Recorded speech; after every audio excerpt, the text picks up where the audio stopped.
PDP Laban Street, PDP Laban Street, PDP Laban Street, PDP Laban. Tondo, Pato, Bongo, Hinlo, Mata, Matuleta, Lambino, Rodriguez, Salvador, Kibuloy sa Senado. Tondo, Pato, Bongo, Hinlo, Mata, Matuleta, Lambino, Rodriguez, Salvador, Kibuloy sa Senado. Duterte straight, PDP Laban Street, PDP Laban Street, PDP Laban Street, PDP Laban, PDP Laban Street, PDP Laban Street, PDP Laban Street, PDP Laban.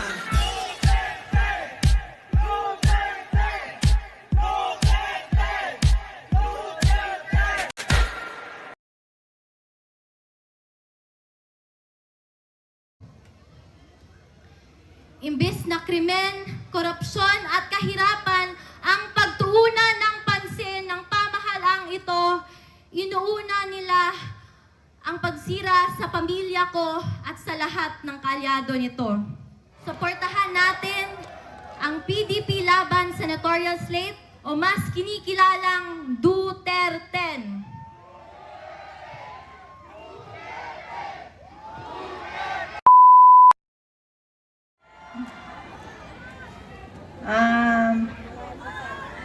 Dapat yung anak ko lang magsasalita eh. Sabi ko, ano pa gusto nyo marinig nyo? Gusto nyo marinig yung lahat ng sakit sa dibdib?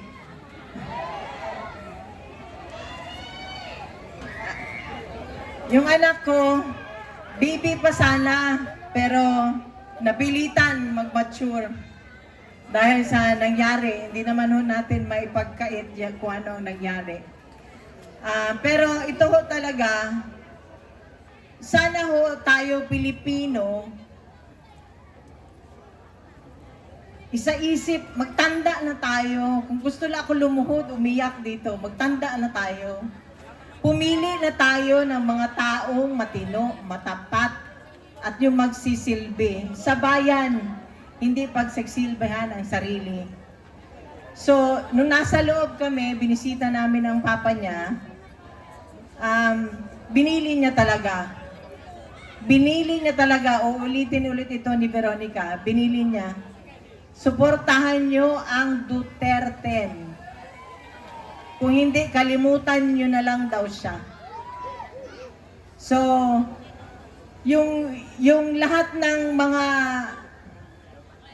sumusuporta, miski sa bahay namin, sa Davao, sa ibang bansa, nakikita ko lahat ng suporta ninyo. Maraming salamat. Alam niyo ba doon sa Netherlands, iba't iba ang tao na pumupunta. Galing sa iba't ibang panig ng bansa. Meron pang taga-Pilipinas na pumunta na nakausap ko. Sabi ko, taga Quezon City sila. Dahil alam mo bakit? Natatakot na rin sila sa kanilang seguridad. Kung noong una, di ba, mahal ni Pangulong Presidente ang bawat Pilipino, gusto niya maging masaya, safe, ligtas, nakakauwi ng bahay. Walang nangyayaring masama. Sana ho, suportahan ninyo ang mga kandidato ni Pangulong Presidente Duterte, Presidente Duterte, Rodrigo Duterte, yung 10. Nakikiusap ho ako at yung sa mga darating na mga araw, maging mapagmatsyag ho tayo lalo na sa araw ng eleksyon. Tulungan ho natin ang bansa, tulungan natin ang susunod na henerasyon.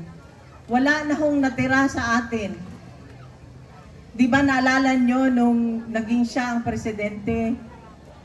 Naalala ko, naging OFW ako eh. Lahat ng mga Pilipino na sa abroad, proud na proud maging Pilipino. Pero ano ho ngayon ang nangyari?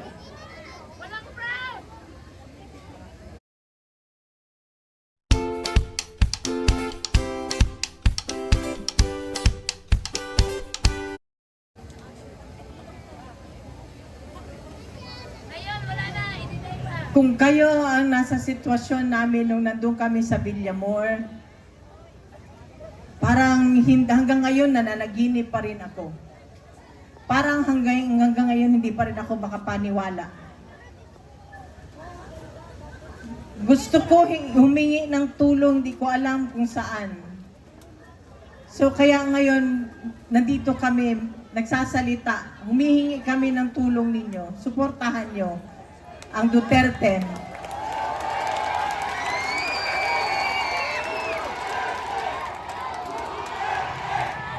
Duterte!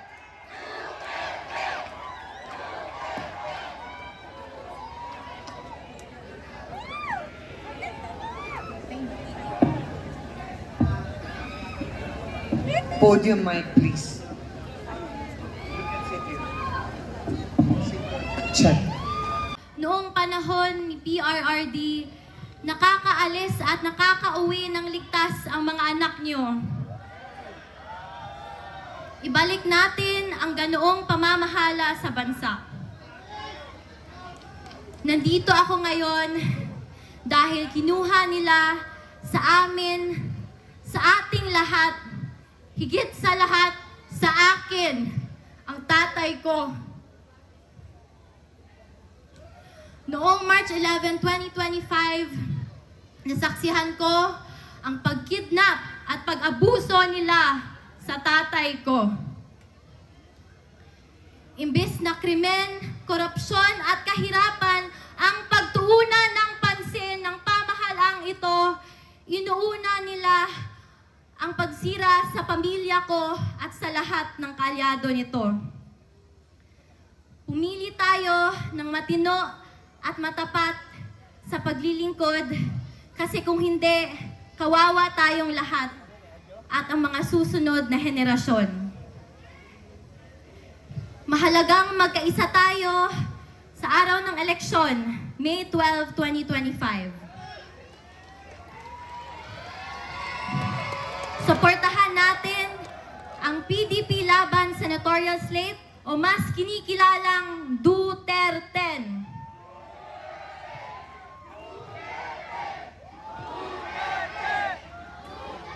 Mag-vote straight tayo at mag-block vote tayo upang mahirapan silang mandaya. To the OFWs, to the Filipino communities who took care of us, you have my love, respect, and gratitude. Sa katawhan nga nagpakita og walay undang nga paghigugma o pagsuporta, daghang salamat kay wa mi ninyo biyae. Kamo ang nagapakusog sa amo tanan. May aabot ako na personal na mensahe ng tatay ko sa bawat Pilipino. Sabi niya, I did what I could for my country. And you are all in my heart. Pangalawa, ang sabi niya, kung kakalimutan niyo lang rin ang Duterte, kalimutan niyo na lang rin siya. Mga kababayan, huwag nating kalimutan ang bilin ni Tatay Digong. Sa mga kabataan, hinihikayat ko kayong magbantay sa mga boto dahil dito nakasalalay ang kinabukasan nating lahat. Maraming salamat po and God save the Philippines. Iniimbitahan ko... Pilipinas, Duterte pa rin! Duterte! Duterte! Iniimbitahan ko po lahat ang Team Suntay, pinangungunahan ni Congressman Bong Suntay at ang kanyang pamangkin na si Migs Suntay, Attorney Migs Suntay at si Kiko Del Mundo kasama ang Duterte